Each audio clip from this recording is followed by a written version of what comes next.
Bom dia, gente. Hare Krishna. Espero que todo mundo tenha passado um bom Natal. Alguns eu vi ontem, outros não vi. Outros troquei rapidamente alguma coisa pelo computador, pelo celular, mas enfim, também não tenho ficado muito tempo no celular. E, recapitulando, a gente, no começo dessa jornada, começou a falar sobre serviço, começou a falar como muitas vezes a gente pensa, tem alguma distorção sobre o nosso tempo na Terra. Então a gente quer ter um tempo prazeroso, com segurança, esse tipo de coisa. E aí a vida vai batendo de frente, ensinando para nós que não é bem assim. A gente foi navegando em alguns lugares, algumas reflexões, inclusive do corpo físico, de limpeza do corpo físico, e o que essa limpeza significa em termos de purificação da nossa mente e do nosso coração. E a gente falou um pouco também de como a mente precisa estar edificada em pensamento elevado, para que a gente não tenha, à medida que as coisas ruins, que a gente julga ruim, acontecem, para que a gente não veja aquilo como algo negativo, e sim como uma oportunidade de manifestar, de repente, uma sombra, de ver um lugar escuro, e também de curar esses lugares e de um aprendizado. Dentro disso tudo, a gente conversou sobre como a gente pode purificar esses estados mentais e esse estado do coração, porque afinal de contas o divino já está, mas é a gente que não consegue acessá-lo. Então, já foi ensinado para nós, Deus está em todo lugar. Agora, por que que estando em todo lugar e eu estando em algum lugar, eu não encontro Deus? Então, aonde está essa obstrução que eu não consigo estreitar essa conexão com algo tão poderoso? E, ao mesmo tempo, a gente conversou também que muitas vezes a nossa iniciação é através de uma crise. Então, para a gente não olhar o infortúnio como algo negativo. Porque, infelizmente, às vezes a gente precisa de um diagnóstico, às vezes a gente precisa de uma crise financeira, às vezes a gente precisa de uma crise existencial. Eu tive uma crise existencial muito forte aos 27 anos de idade, quando eu ainda trabalhava em tecnologia e morava nos Estados Unidos. E foi uma crise que hoje, se eu falo, eu consigo comentar a respeito do que foi em 5 minutos, talvez. Agora, isso durou 2 anos. 2 anos de uma intensa crise que me levou a mudar de país, que me levou a colocar uma mochila nas costas, que me levou a peregrinar em lugares que eu corri risco, porque eu queria respostas.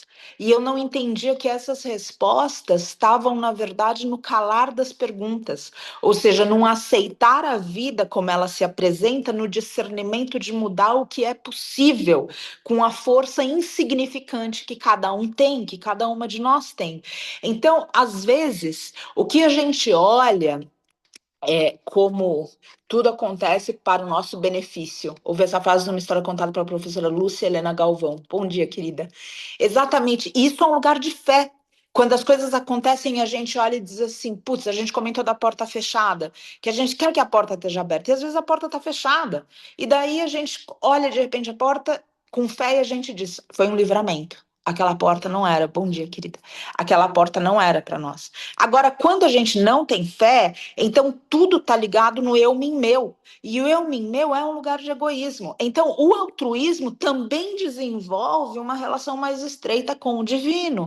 E essa relação, a gente tem responsabilidade. A gente também falou, a gente pode pedir oração para quem for, mas ninguém vai conseguir rezar o que a gente pode rezar. Ou seja, o nosso coração devocional é responsabilidade nossa. A gente pode pedir para a Jetsuma rezar a gente no convento dela. A gente pode pedir para o pai de santo, a gente pode pedir para o padre, a gente pode pedir para o pastor. Agora, nada vai ser tão forte quanto a oração que cada um e que cada uma de nós conseguir fazer no próprio coração. E para isso precisa desobstruir. Precisa desobstruir porque a gente, à medida que a vida foi passando, a gente foi levando as pancadas, e cada uma que sabe das pancadas que levou.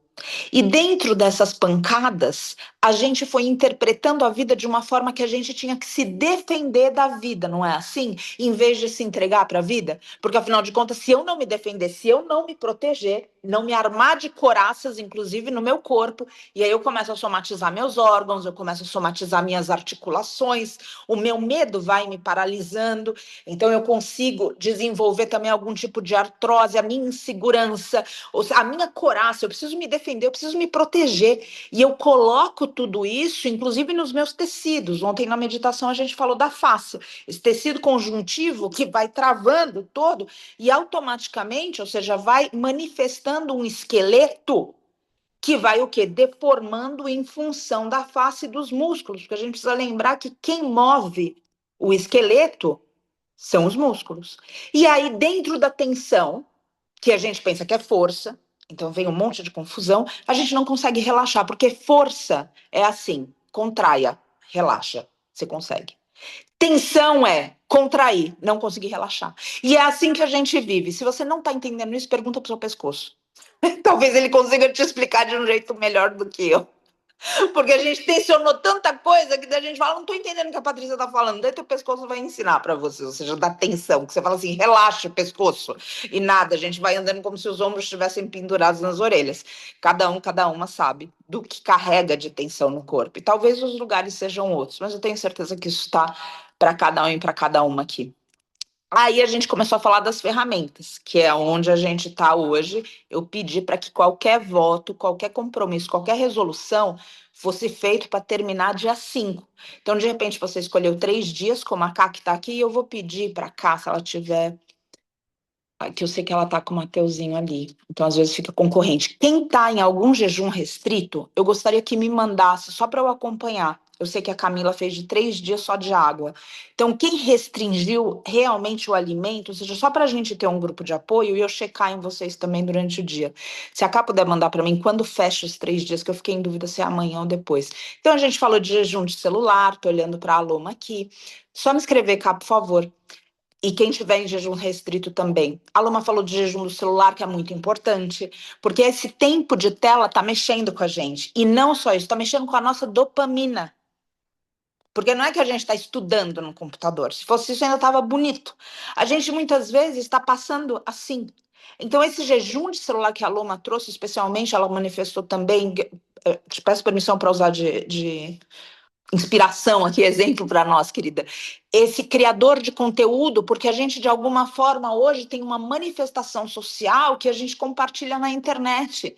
E alguns de nós precisam criar conteúdo porque a internet está vinculada ao que a gente faz em termos de serviço. Então, a gente, ou seja, qual é esse tempo de tela? Então, um jejum de tela. Aí a gente conversou também de repente, raiva, porque a gente não come só coloca na boca. Então, tem o jejum também que a gente pode fazer de certos pensamentos. Mas, óbvio, a gente não consegue controlar o pensamento, a gente não sabe nem qual é o próximo pensamento, mas a gente consegue se abster. A gente começa a ver que vai inflamar. Então, vou usar a Ana Paula como exemplo aqui, pedindo licença também para ela.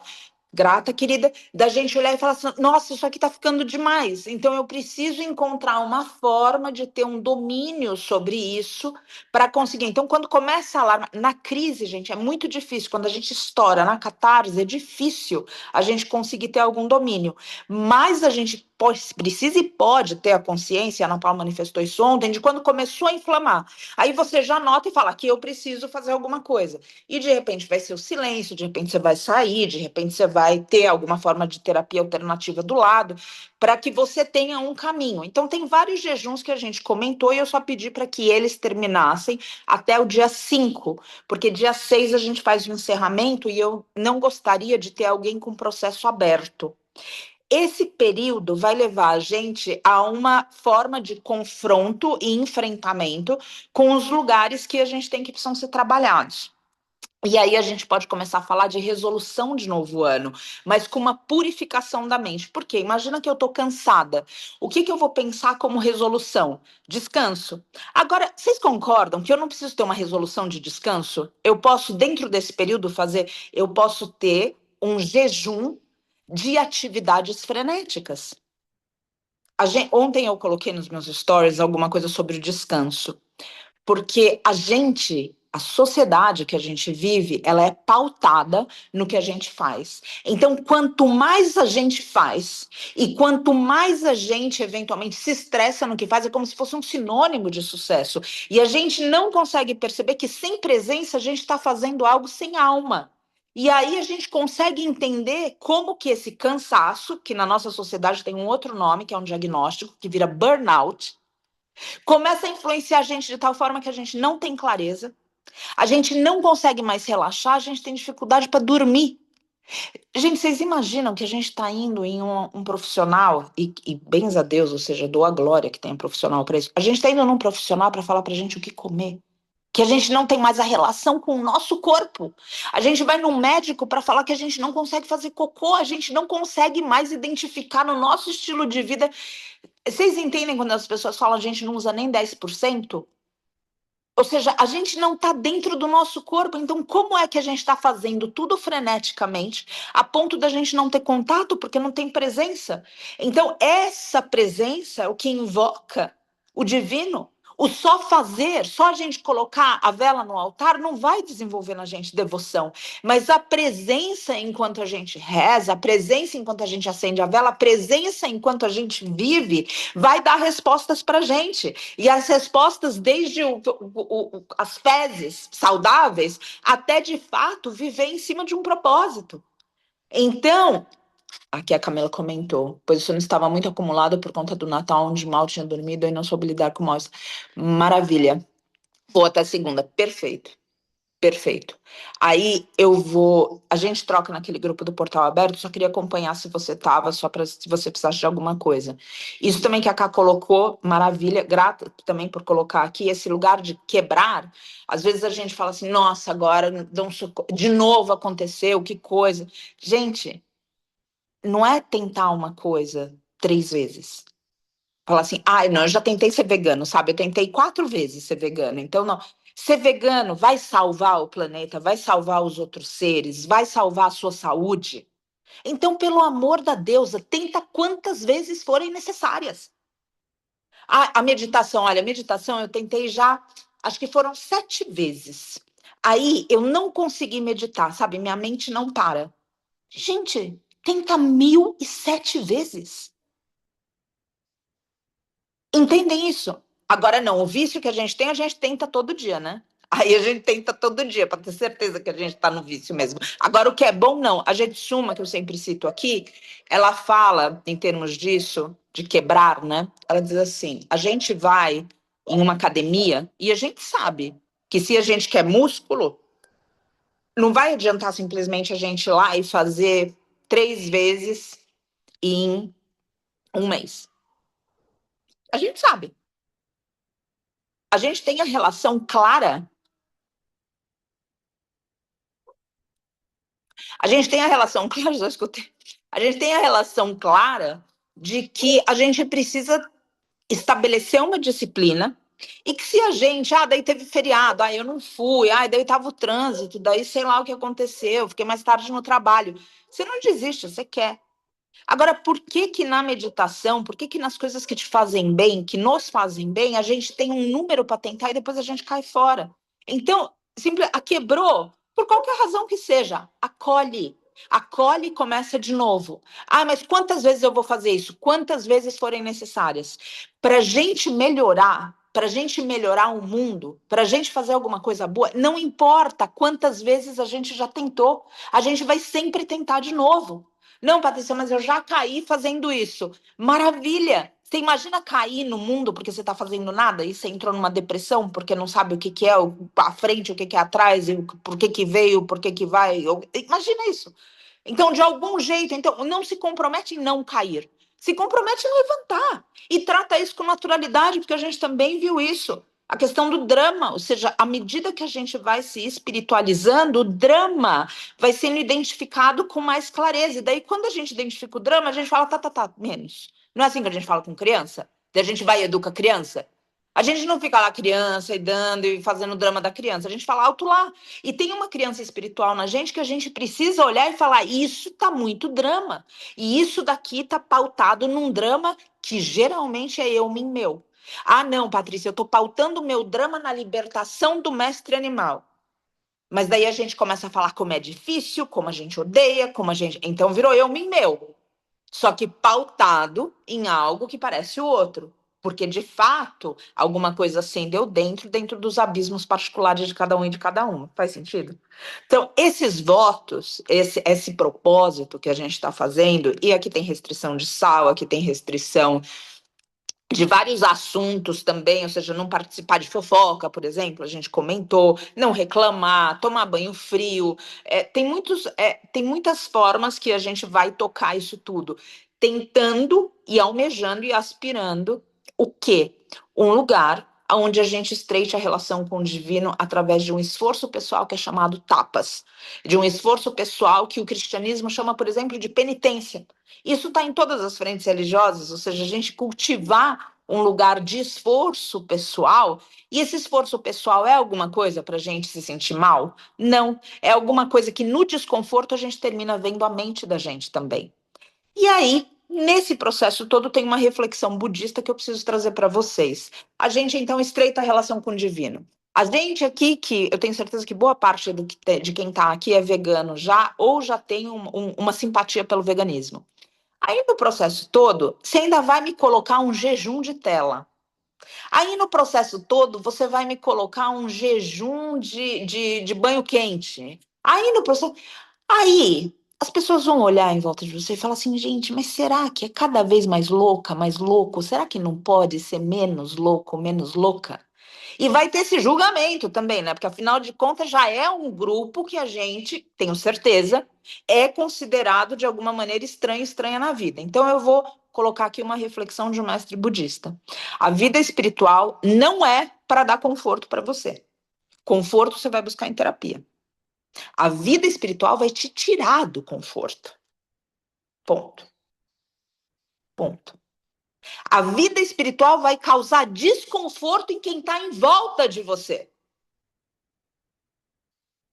E por que é importante a gente pautar isso? Para a gente, nas ilusões e delírios do ego, não imaginar que a gente está fazendo alguma coisa que simplesmente a gente vai, então, se eu não estou harmonizando as minhas relações, o harmonizar é do lado de dentro. Você não é responsável pelos botões que você. A idosa louca da família, Beth comentando. É isso, é isso. Alessandra Patti, me lembrei do livro chamado A Sociedade do Cansaço. Exatamente esse. Alessandra, eu citei exatamente esse livro ontem nos stories. Recomendo que se leia a respeito disso. Essa sociedade do burnout que é pautada no fazer, onde não existe ser, e a gente faz para ter, para pensar que a gente é alguém. Aí não só a gente faz isso com a gente julga os outros. Então, quem não está cansado de fato, então não está fazendo direito. Porque se estivesse fazendo direito, estava morto de cansaço. Porque se estivesse fazendo direito, estava chorando, estava gritando. Então, peraí. O que a gente tem no nosso inconsciente que sucesso é? Sofrer? Você quer esse tipo de sucesso? Ou você quer o sucesso de ter saúde, de ter clareza, de caminhar com leveza, de envelhecer com as tuas articulações e os teus órgãos funcionando minimamente a ponto de você tocar os teus pés? De você não precisar ter desconforto para levantar? De você conseguir dormir? Como que é isso que acontece? Então, Sociedade do Cansaço é um tema importante e a gente lembrar que é fundamental não só que a gente descanse, mas que a gente entre em contato com o significado da vida espiritual. O significado da vida espiritual, sair do conforto. Por que sai do conforto? Porque é o que o ego quer. O ego quer conforto. E quando a gente entra na vida espiritual, a gente começa a entrar em propósito. Quando estamos no ativismo vegano, a Loma comentando, por exemplo, mesmo que você não fale uma palavra, quem está em volta muitas vezes se sente desconfortável apenas com a sua presença. Exatamente. Exatamente isso. Então, faz as pazes que a gente não é responsável por esses botões que a gente, sem querer, vai apertando no outro. E tá tudo bem. Ou seja, a gente é responsável, sim, como a gente fala a nossa verdade. Então, autolar, assim, é responsabilidade do outro. Daí a gente vai lá e xinga o outro e fala, não, mas é o outro que é agressivo, é o outro que me interpretou como autolar. Ou seja, você tem responsabilidade, seja adulto, seja adulta. Né? Não adianta a gente estar de posse da verdade e sair ofendendo os outros com a verdade. É autolar. Então, discernimento, e lembra que a gente está pautado em compaixão, em misericórdia, em discernimento, em serviço. Então, a gente está de posse da verdade, não é a gente de alguma forma ferir o outro. Então, gente, eu coloco aqui para que a gente entre em paz, entre em um lugar de serenidade, com o desconforto que a gente causa ao redor, simplesmente escolhendo os caminhos que a gente está escolhendo. A louca lá, o louco lá tá acordando 5:30 da manhã nas férias. Tinha que dormir 5 horas da manhã para ainda. O que é isso? Tá doido, tá doida. E a gente cai no julgamento dos outros. E a gente já falou disso também. Vida espiritual não tem feriado. Vida espiritual todo dia. Todo dia você precisa ter sua vida espiritual. Você precisa cultivar isso, ou o mundo vai engolir você e vomitar os seus sonhos e propósitos. Vai cuspir os teus ossos. Monique comentou: eu vou estar ocupada das 5:30 até as 6 e até o dia 6. Exatamente isso, Monique. A gente avisa e fala aí. E aí o desconforto que vai causar no outro, a gente não está enfrentando o outro, sendo agressivo com o outro. Mas essa pauta que o budismo traz, que esse mestre budista traz, é importante para a gente perceber que tudo bem.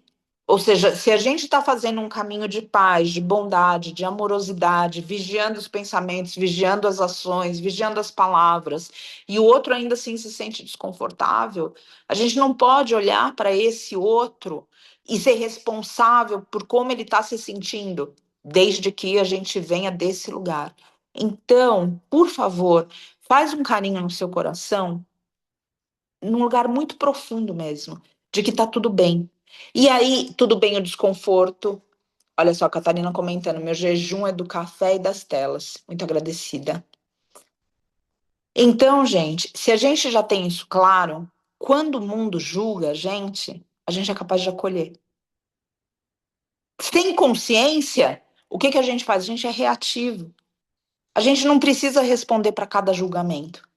A gente não precisa responder para cada pessoa que olha para a gente e fala assim: você devia comer carne. Para cada pessoa que devia falar: nas tuas férias você devia acordar meio-dia. Não, mas agora é Natal, você devia beber. Mas que coisa, olha só, que vida é essa? Para que viver desse jeito? Não, até Jesus, né? Ou seja, daí vão falando as coisas mais deliberadas para ter. Então, ou seja, entre em paz com você, existe esse desconforto que existe em volta da gente simplesmente por a gente escolher. E aí, quando a gente é julgado, não vai mais provocar o botão da raiva na gente. Porque se a gente estudar isso a fundo, a raiva, a decepção, a frustração que a gente sente, principalmente a raiva é o quê? Querer que as coisas sejam diferentes. E óbvio, a gente já falou disso. Levanta da cadeira com a raiva, mas não deixa a raiva dirigir. Agora, isso são coisas. Então, injustiça social, opressão para qualquer ser. Mas e a raiva que a gente sente de determinadas pessoas? Quando elas falam, quando elas julgam a gente. Porque a gente não se importa com um padeiro que julga a gente. Ou seja, com alguém que. Um prestador de serviço, uma prestadora de serviço. A gente se incomoda com os nossos que julgam a gente. A gente sente raiva deles. Qual é esse estudo que a gente precisa fazer? Porque a gente espera que eles sejam diferentes. A gente espera que eles apoiem a gente. A gente fala, não, mas é meu marido, ele deveria me apoiar. Como que o meu marido não me apoia? Como que a minha esposa, como que o meu filho, como que o meu pai, a minha mãe não me apoiam? E aí a gente sente raiva. Então estuda essa raiva. Meu colega de trabalho, enfim, quem quer que seja, estuda essa raiva para você entender que você está esperando do outro algo que ele não pode te dar. E embora o que ele esteja falando e a forma como ele fale para você seja a responsabilidade dele, o que você espera dele que ele não pode entregar e que está te causando raiva é responsabilidade sua. Então faz as pazes com o lugar também de que o outro não vai te apoiar, necessariamente. Por isso que as sangas são importantes, porque aqui louco conversa com louco, louca conversa com louco, ou seja, a gente de alguma forma vai tendo ressonância de falar, tem mais um que pensa como eu, eu tenho um grupo de apoio, eu me senti tão bem lá. E a gente fazer as pazes com um círculo que não está nessa caminhada e que está tudo bem. Porque senão a gente vai entrar numa forma reativa que a gente julga essas pessoas por elas não nos apoiarem. Então, faz as pazes de que não é sempre que esse apoio vai acontecer. Às vezes ele acontece E às vezes ele não acontece. E se a gente tem isso claro, a gente consegue também harmonizar a raiva que a gente tem em nós. Então, estuda. A raiva é uma expectativa que a gente tem, especialmente das pessoas. Eu estou sendo bem pontual aqui, especialmente das pessoas do nosso círculo. A raiva é a minha declaração que eu esperava que as pessoas que estivessem perto de mim me entendessem. É meu pai, é minha mãe, é meu vizinho, é meu filho. Como é que não entende isso convivendo comigo? Como é que não entende que o mestre animal sofre? Como é que não entende que a gente precisa ter vida espiritual se eu estou dando um exemplo todo dia de. Tem a responsabilidade dele. Eu não posso falar dessa responsabilidade, que são variáveis, lugares que. Estou falando da nossa responsabilidade. Aceita que não vai ter esse apoio. Porque isso vai fazer com que você não seja reativa, não julgue, não sinta raiva. E aí tem um outro lugar que também precisa ser visto e estudado para a gente não se distrair nessas relações do mundo. Você não precisa validar a visão do seu coração. Ponto. Você sabe de um jeito que eu jamais vou conseguir explicar como uma errante peregrina, e eu já tentei ouvir essas explicações de mestres, e também entendo que se o mestre conseguisse iluminar a gente, todo mundo já teria se iluminado simplesmente tendo escutado o ensinamento do Cristo, por exemplo, ou de Buda, ou de Krishna, ou de... As palavras não alcançam a verdade. Não é assim? Então, como é que você quer validar o que só você ouviu? Eu sei que tem comentários, eu já vou voltar. O que só você ouviu, só você viu no seu coração. Aí a Ká trouxe ontem, a Camila trouxe ontem, um lugar importante, que é a sabotagem. Então, o que que acontece? Eu espero do outro. Eu me frustro quando o outro não me apoia. Eu sinto raiva. E ainda sabendo que eu não estou sendo compreendida pelo meu círculo, eu tive uma visão que diz que eu devo terminar uma relação, uma visão que diz que eu devo ingressar no veganismo ou no ativismo, uma visão que diz que eu devo viajar, ter um sabático, uma visão que diz o que quer que seja. E aí a gente vai nesse círculo que a gente já sente raiva, que não apoia a gente, que não entende a gente, e a gente vai e fala do anseio do nosso coração. Será que a resposta vai ser: vá, minha filha, seja feliz, vá, meu filho, seja feliz? Ou vai ser, em nome do amor sempre, por favor, porque daí o outro pensa que está salvando a gente, vai ser boicotar isso que a gente viu no coração. E se a gente já tem a lógica tão clara, exposta aqui dessa forma, por que que a gente faz isso? E aí a gente precisa estudar sabotagem. E a gente precisa estudar por que que a gente pensa que a gente não é merecedor, não é merecedora. Isso. Por quê? Porque a espiritualidade está além do psicológico. Então a gente precisa conseguir atravessar os aspectos terapêuticos em nós que estão na sombra. Faz sentido? Porque senão a gente vai querer usar da espiritualidade como terapia, que é o que o mestre falou, para ter conforto. E aí, quando a espiritualidade, você começa no caminho espiritual, você vai, a gente já falou, pela luz da chama. Quando a gente passa do portal do caminho espiritual, a gente está no calor da chama. Ferve. Só que como eu tinha a pretensão de fazer terapia na espiritualidade, o que que eu faço? Eu me distancio do caminho, porque afinal de contas é difícil caminhar o caminho. Isso fica claro para vocês em termos psicológicos, ou seja, a raiva que a gente tem de quem está perto. Isso fica claro da nossa responsabilidade sobre o outro, no sentido de que o outro não viu a visão do nosso coração e ele não pode atender às expectativas que a gente tem sobre ele. A gente não está lutando para que os outros não façam da gente outra pessoa? Não existe essa luta em nós? Agora, por que que dentro dessa luta a gente quer fazer do outro alguém que ele não é? É diferente da gente falar do que é reto e de que a gente precisa conscientizar e que a gente precisa mudar num sentido maior. Eu estou falando no sentido pessoal, no sentido ali visceral. E enquanto a gente não perceber esses lugares onde a gente vai se perdendo no psicológico, a gente estabelece uma relação com o divino para atender os nossos desejos. Ou seja, a gente coloca que a espiritualidade é um pai e uma mãe divina que atendem uma criança mimada, uma criança espiritual mimada. E quando esse pai e essa mãe espiritual não dão para a gente o que a gente quer e dão para a gente o que a gente precisa, a gente dá as costas. Porque, afinal de contas, eu quero viver no meu ego. E o meu ego diz que eu devo perseguir só eu, mim, meu, o que eu quero. E eu devo procurar como receber isso, seja do divino, da espiritualidade ou do mundo. Entendam tudo isso, e a gente precisa entender intimamente para não fazer da espiritualidade outra vez um lugar onde simplesmente a gente vai para curar as feridas emocionais. E são justamente essas feridas emocionais que estão prevenindo a devoção. Então, o que existe do pai, da mãe, do filho, da esposa? Perdão. Assume sua responsabilidade de ter esperado do outro algo que ele não pode te dar. E não assume no julgamento, ele tinha que ser melhor. Não. Assume na compreensão que você também não pode dar para o outro aquilo que ele quer.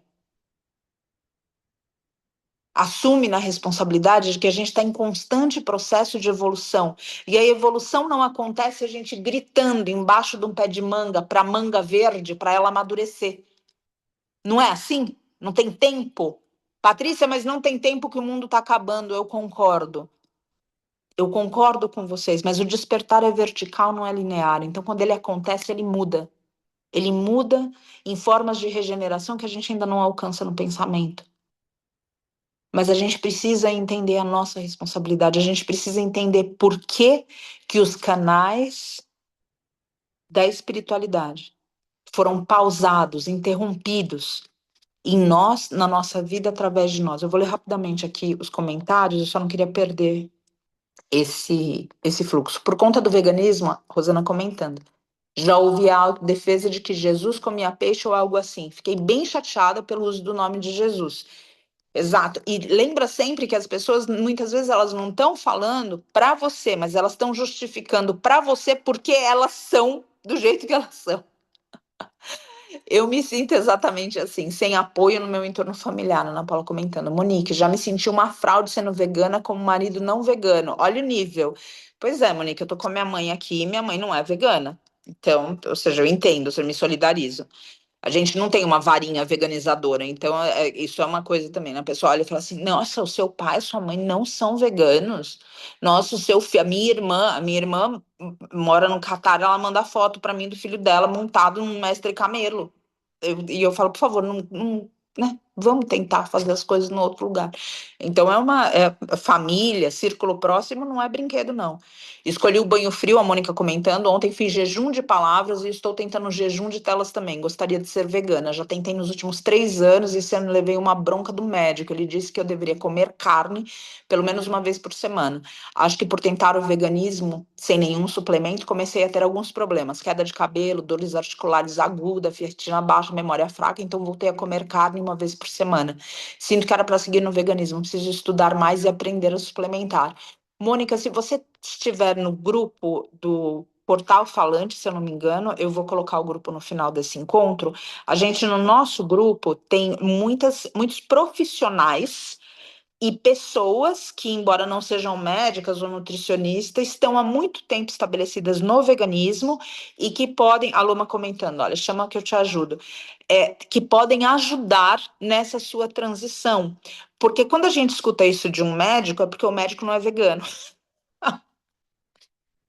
Então, quando a gente vai para um médico vegano ou para um círculo vegano, aí os veganos têm as respostas do que pode acontecer de dor articular e todas essas questões. Então, se realmente é um desejo do seu coração, saiba que, acho que posso falar em nome do grupo de veganos que está aqui, que você tem todo o apoio nosso e de profissionais que estão por aqui, para que você possa. Ai, o que eu também está aqui, que lindo! Para que você possa ter esse apoio necessário para a sua transição. Então, que bom, fico muito feliz e que isso a gente vai caminhar nesses dias para o propósito das resoluções do novo ano. E eu citei aqui, eu gostaria que o veganismo fosse algo para a gente mirar. Então, que bom, Mônica, agradeço por trazer isso e sinta o nosso acolhimento. A Flávia comentando que teve os mesmos problemas, encontrou um endócrino vegetariano. Olha só que bacana, conseguiu me dar esse apoio. Camila falando que na gravidez o médico disse: se eu não comesse ovos, pelo menos o bebê não ia desenvolver cérebro. Meu Deus do céu. E aí, o bebê tá lá discutindo relação com ela. Tá lá o Mateuzinho. Então é isso, gente. Isso já é algo importante para a gente fazer aqui, que a Mônica também manifestou, ou seja, esse apoio. E o apoio é sempre num lugar de não julgamento. A gente precisa apresentar, né, tudo isso para as pessoas de uma forma que seja possível. Então, que bonito. A Nanda também está comentando aqui alguma coisa. Olha só que bacana. Sou considerado o bicho grilo do grupo de colegas pelo estilo de vida. E a Alessandra comentou ontem que ela é uma médica antroposófica e que também consagra. Então, que bonito. Vegana, Nana falando, escolhi o jejum, banho frio, alimentação crua, me sinto bem. É isso. Eu vou depois postar no grupo alguma coisa sobre o próximo encontro que eu vou abrir diálogo outra vez, como a gente fez ontem, depois daqui. Eu só não queria perder o fio da reflexão de hoje. Então, se vocês puderem, por favor, ter a clareza do descanso, porque sem descanso a gente não consegue ter lucidez. O corpo da gente começa a manifestar somatizações. Aí, dentro do tópico de descanso, a gente emendou um outro que é bastante importante também, que é o quê? A gente sabe que descanso, isso foi implícito, não é conforto. Ou seja, a vida espiritual não é uma terapia. A vida espiritual, ela está atravessando a terapia. Ou seja, por quê? Porque a terapia vai, de alguma forma, tratar essas questões emocionais para que a gente possa percorrer o mistério. E se aqui está fechado, porque a vida vai dando as pancadas e a gente faz isso, é difícil a gente se conectar com o divino. Porque a gente vai para o divino e as curas que a gente recebe são a níveis emocionais, não são a níveis espirituais. Vocês já tiveram essa experiência? Então eu vou e eu tenho uma cura emocional. E por que que a cura vem no emocional? Porque é o emocional que está prevenindo a chegada no espiritual. Por exemplo, porque o meu emocional está ferido, eu fumo, ou eu como muito, ou eu bebo, eu desisto. Então a cura que vem a nível emocional. Quando o emocional está minimamente funcional. Ninguém está falando aqui de curas extraordinárias, levitar, caminhar na água, só o funcional. Só para a gente conseguir não pensar em esfolar a carinha do coleguinha no ralador de novo. Só o funcional da vida. Aí a gente consegue acessar um lugar de espiritualidade. E qual é esse lugar de espiritualidade? Da gente estar em um lugar e de repente a gente escutar o canto dos pássaros, mestres. Porque a gente conseguiu estar no presente momento. E aquilo faz a gente relaxar no fluxo da vida. Eu não sei qual é o próximo passo, mas a gente sabe qual é o passo atual. E a ansiedade não domina mais a gente. Então, o descanso é um tópico importante. O emocional, tópico importante, porque a gente está muito ferido. A gente está muito ferido enquanto sociedade. Hoje a gente consegue se alfinetar até em rede social, não precisa nem encontrar um com o outro. Só em rede social já parece que a gente está num campo de batalha. Então, ou seja, tem o tópico do que o outro está fazendo com a gente, mas tem o tópico da nossa responsabilidade. Então, vai limpando o coração. Vai limpando. E, óbvio, os encontros vão, de alguma forma, trazer confrontos, muitas vezes. Daí eu cito uma passagem do Mahabharata, quem fez esse estudo, e quem não fez está no portal gravado, que muitas vezes teve um guerreiro que encontrou com outro e falou para ele, disse assim: olha só que coisa, nós que éramos amigos na infância, somos inimigos agora. E o outro guerreiro, um guerreiro dármico, reto, olha para ele e diz: não, nós não somos inimigos. Nós apenas estamos de lados opostos, em lados opostos. Nós apenas somos antagônicos, divergimos. É só isso. Então, quando a gente vai colocando menos drama, vai liberando, vai fazendo as coisas que precisam ser feitas. Então, eu gostaria de fazer isso. E daí, porque a gente gostaria, a gente enlouquece a gente e todo mundo que está em volta. Mas a vida está pedindo de outro jeito. Aceita. Ah, não, Paty, mas eu não posso aceitar que as coisas sejam feitas dessa forma. A gente sempre vai lutar contra a opressão e a gente sempre vai lutar pelo que é reto. Mas se a gente se perder no nosso drama, a gente não vai conseguir ver um mundo livre de sofrimento que a gente quer para qualquer ser. Então precisa olhar que existe o sofrimento fora, mas a gente também precisa tomar esse sofrimento que está dentro e outra vez fazer o ego funcional. Fazer o ego funcional, o coração funcional, para a gente entrar em contato com a espiritualidade. A espiritualidade que fala através do canto dos mestres pássaros de novo, que fala quando a gente caminha na natureza. Aquela sensação que a gente tem e não consegue explicar, de que um guia, um anjo, um mestre, um orientador, uma orientadora, que alguém se aproximou de nós espiritualmente. A gente precisa aliviar aqui o coração da gente para poder reconectar com o divino. Porque o divino não é terapia. E quando a gente começa no caminho espiritual, a gente vai ser solicitado em lugares que o ego, se ele não estiver preparado com essas curas edificadas, com a mente elevada no pensamento, a gente desvia da espiritualidade. Porque afinal de contas a vida já está tão difícil, daí você vai caminhar na espiritualidade e vai ter todo esse desconforto. Pois é, a subida é íngreme e a porta é estreita. E eu espero que a gente possa fazer companhia uns e umas para as outras e outros aqui para poder continuar na subida íngreme, para eventualmente passar pela porta estreita. E no caminho todo, perceber que o destino já está dentro de nós. Fico agradecida por esse tempo de reflexão aqui. Acabei me estendendo, mas tinha uma lógica nisso tudo que eu acho importante a gente falar, perceber, e isso vai harmonizando a relação com o outro. Não porque o outro muda, mas porque a gente começa a suavizar a relação com o outro. Começa a encontrar lugares aonde a gente é responsável. O outro nem sempre, mas a gente é responsável por como a gente se sente. A gente é responsável, e porque o outro nem sempre, porque ele tem a responsabilidade dele também. Mas a gente está falando da nossa. Porque a gente não pode pautar aqui no que o outro deve fazer, o outro faz o que ele quer. A gente já entendeu isso. Quem educa uma criança sabe disso. Agora a gente é responsável em educar, em falar com amor, em manter o coração puro. E aí o divino vai falando, vai sussurrando e vai falando para além do emocional. E o que que é esse além do emocional? Ele vai começando a dizer para a gente: somos um. A gente vai rompendo essa distância dessa ilusão de separação do divino.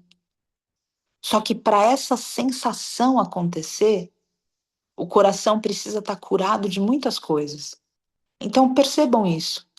Quanto mais a gente quer consagrar a ayahuasca, quanto mais a gente quer ir em missas, quanto mais a gente quer ir nos terreiros, quanto mais a gente quer ir para yoga, quanto mais a gente quer ir para o que quer que seja só para receber cura emocional. A gente precisa de cura espiritual. Então, olha para o seu coração, entende os lugares aonde você tem caído, liberta os outros do seu coração e vamos caminhar a vida espiritual. A vida espiritual do desconforto do jejum, do esforço para subir, porque como Krishnamurti disse, a verdade não desce ao homem, é o homem, o ser humano que se eleva à verdade. Vamos para o caminho espiritual. A gente está muito enredado, enredada no caminho emocional, no caminho terapêutico. Vocês estão acompanhando isso? Faz sentido isso para vocês? Um caminho terapêutico que não tem fim. Por que, que não tem fim? Porque tem o pai, porque tem a mãe, porque tem o tio, porque teve o abuso, porque teve a dor, porque teve a queda, porque teve a crise financeira, porque teve crise existencial, porque teve. E a gente precisa honrar isso, faz parte da nossa história. Mas vamos além disso, porque isso é só uma característica da nossa encarnação em relação aos karmas bons e ruins que a gente construiu até aqui. Estão acompanhando isso, pelo amor da deusa? Vamos começar a falar do caminho espiritual, da unidade com o divino, da meditação que o guia não precisa falar pela nona vez daquela meditação. que a gente precisa perdoar o irmãozinho, o coleguinha, que a gente precisa deixar aí. Vamos começar um caminho espiritual onde o guia desse para a gente e coloque a gente em contato, como Arjuna se colocou com Krishna, a ver a face de Deus, a face oculta do divino. Tem uma face oculta no divino que só cada um e cada uma pode ver. Não é uma face revelada. Isso é a espiritualidade que a gente está indo. Mas a gente precisa dar um basta no caminho terapêutico. De ficar curando e curando e curando, curando um coração que, na verdade, está frustrado e sente raiva porque o outro não é como quer, porque a gente não tem um apoio, porque a gente quer. Respira e se estabelece na presença. E entende que essa presença, de alguma forma, se estabelece também na presença do divino em nós. E é esse o canal que a gente quer abrir aqui. Que eu falou uma coisa, eu preciso comentar que estou muito feliz de ver aqui o que eu. Não sei se ele entrou nos outros, eu não tinha visto. Feliz de estar aqui. Uma mente bodhisattva, exatamente. Grata por colocar isso. Carlos também não tinha visto, recentemente estou vendo aqui. E estou vendo o rostinho de outras pessoas muito queridas que estão aqui também, e algumas com a câmera fechada, e está tudo certo. Muito contente da gente ter essa partilha. Que faça sentido no coração de vocês. Eu acho que eu acabo de abrir a câmera de novo. Feliz, querido. Gostaria que a gente pudesse passar o dia com essas reflexões, sabe? E principalmente porque a gente está numa fase onde a gente encontra mais os nossos familiares. Então, os gatilhos de tudo isso que eu falei, eles não estão muito distantes nessa fase do ano. Eles estão, tipo, a gente vai desligar e já vai praticar. Não é assim, tipo, eu vou praticar no fim de semana. Não, não. Você vai praticar quando encerrar aqui, você já vai direto para a prática. Já vai estar ali posto para você, o caminho vai estar aberto para você. E pratica nesse lugar de tornar teu coração leve, para que você possa entrar em contato outra vez com a vida espiritual. Tudo isso que a gente está falando das curas do coração, sim, uma bênção espiritual. Mas o que é espiritualidade é atravessando tudo isso. Eu gostaria que nesse trajeto da devoção a gente atravessasse tudo isso. Quando a gente estuda a Bhagavad Gita, começo a gente vê que Krishna ele vai em cima do psicológico, desse terapêutico de Arjuna. Quando Arjuna começa a desarmar, que é o que a gente está tentando fazer aqui, desarmar o coração, perdoar, entender o que ele deve fazer, entender que tem coisas que ele não sabe, que ele não entende, entender tudo isso. Aí Krishna começa a revelar a espiritualidade. Percebem isso? A gente precisa caminhar o caminho espiritual. E não apenas o caminho das curas terapêuticas. Elas são importantes e a gente precisa louvá-las. Mas a gente precisa continuar caminhando o caminho até realizar a presença do divino em nós. Até permitir que o divino haja através de nós. Pedir para a gente alinhar a coluna, agradecida, fechar os nossos olhinhos, respirar profundo,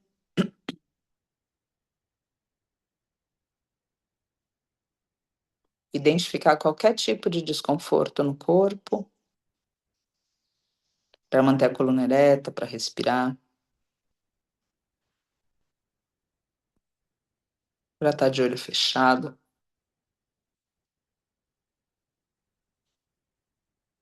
E respirar no seu ponto de desconforto.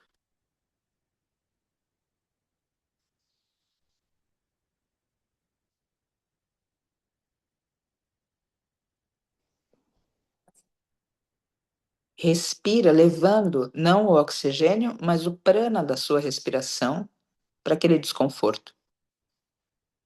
E visualiza com seus olhos fechados, mas com seu terceiro olho, com a sua visão espiritual aberta, que aquele prana tem uma cor, pode ser uma cor verde, pode ser que essa cor se manifeste para você não como verde, mas ela é direcionada pela sua consciência para esse ponto de desconforto. Ou desconfortos que você tem em outros momentos do seu dia. E você visualiza com essa visão espiritual, não com os olhos da tua face, que esse nódulo, esse desconforto é um nó que essa cor estabelecida pelo prana na sua respiração dissolve. E você vai percebendo que, através da sua respiração, desse prana que tem cor, o teu corpo vai se manifestando através da sua respiração, que te regenera, que te coloca no presente momento, que te tira da ansiedade, aqui e agora. E aqui e agora está a face oculta do divino. A face oculta do divino que vem como uma presença silenciosa, onde quer que você esteja fisicamente.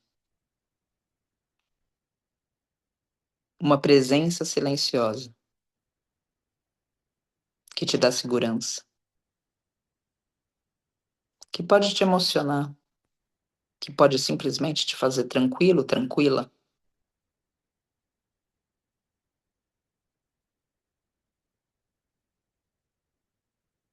E nessa presença você respira. O mundo lá fora continua o mesmo, mas agora é o seu mundo interior. É pavimentar o caminho para dentro, aonde você se estabelece em paz, na presença da paz, porque essa presença divina te traz paz. E estabelecido, estabelecida na paz,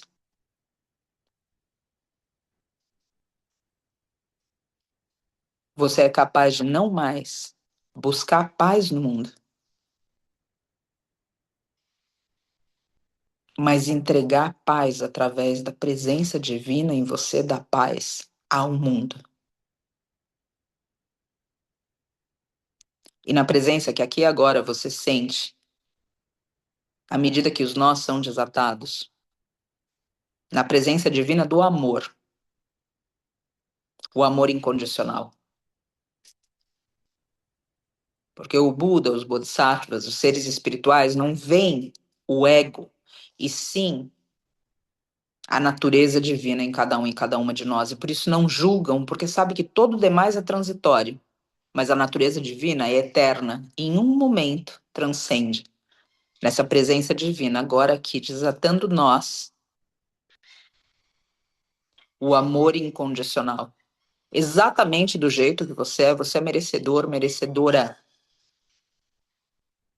de deixar ir, para se entregar ao fluxo, de perder o medo, de sentir seguro, segura na insegurança.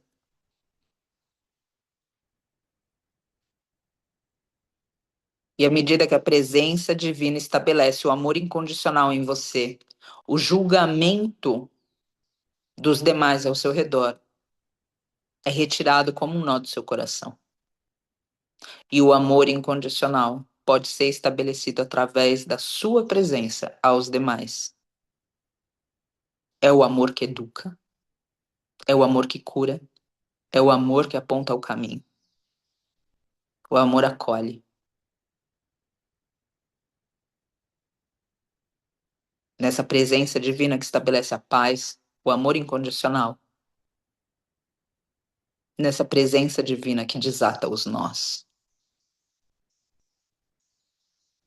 Você é convidado e você é convidada a permitir que a presença divina dirija a sua vida. E isso significa que nem sempre as coisas que você quer e nem sempre também as coisas que você pensa precisar não é sobre você. A presença divina se estabelece em você para que através de você seja feito o que precisa ser feito.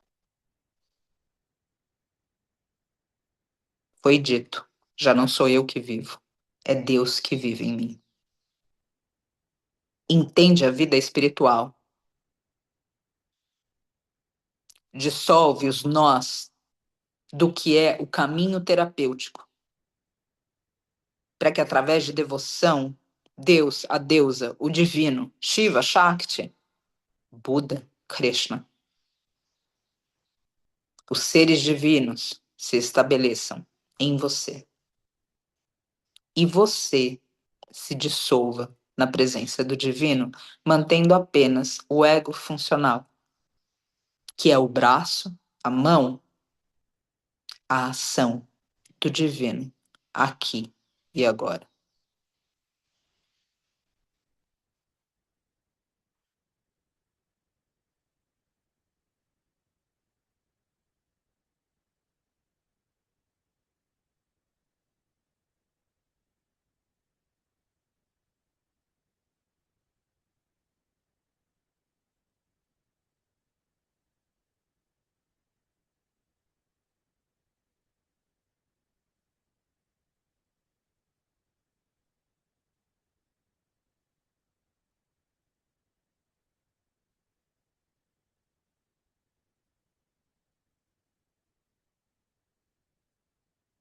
Respira profundo nesse campo.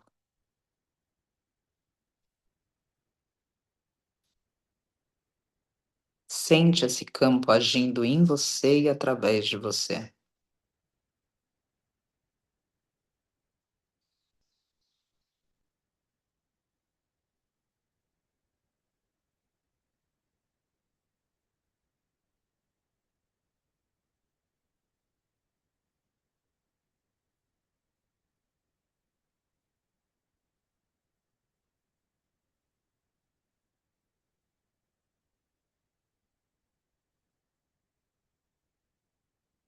Vive livre.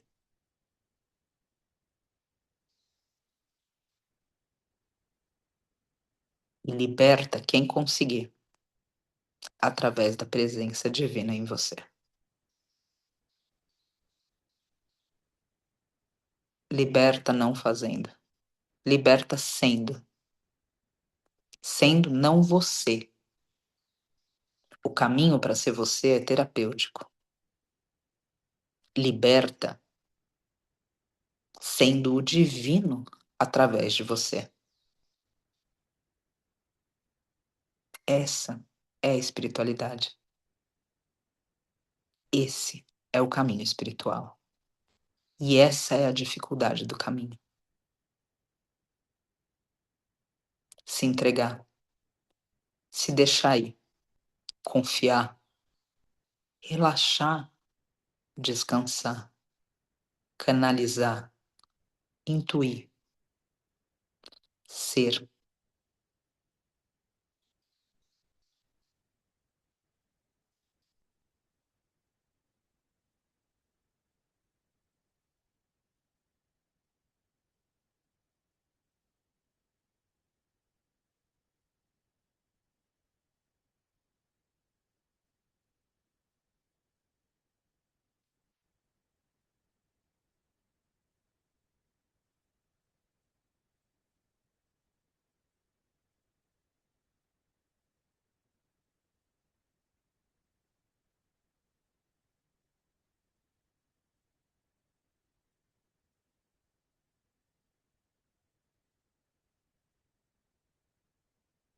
Inspirando, expirando as palmas juntas. Namastê, abrindo os olhos. Muito agradecida pelos momentos de reflexão e partilha aqui. Fico muito feliz vendo rostinhos, pessoas conhecidas, amigos, amigas. Que a gente possa se encontrar amanhã e estar sempre nesses encontros que a vida oferece para a gente se fortalecer no caminho e nesse fortalecimento permitir a força do divino através de nós. Muito agradecida, gente. Que o dia seja bonito e que a prática esteja firmada. Um beijo. Namastê.